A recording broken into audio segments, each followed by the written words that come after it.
premier aspect, c'est l'aspect psychologique, parce qu'on ne reste pas 6 mois à bord d'une station spatiale sans s'attacher un peu à la station.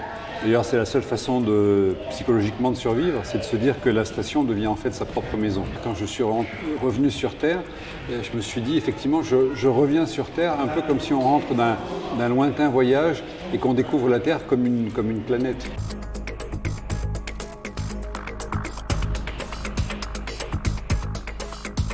Tout astronaute connaît après un vol un blues, un peu comme un baby blues. C'est-à-dire qu'on a été porté pendant des mois, on a été le centre de l'intérêt de tous, etc. Et on a vécu quelque chose de formidable.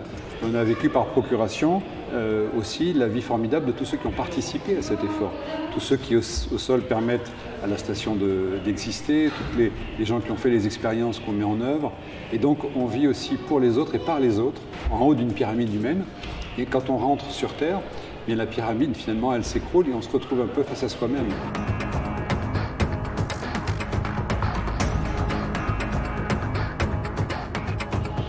Plus on est d'ailleurs adapté au milieu spatial, plus on est désadapté du milieu terrestre. Donc la difficulté, c'est quoi?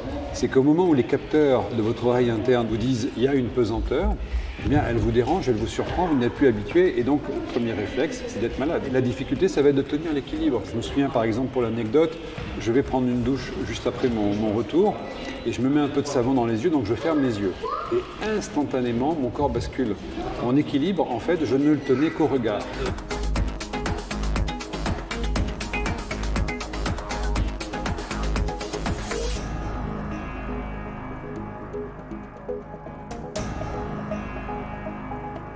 Pour un vol de 6 mois, dans le cas de Thomas, il faut se reposer près d'1 mois et certains organes auront vieilli de près de 10 ans.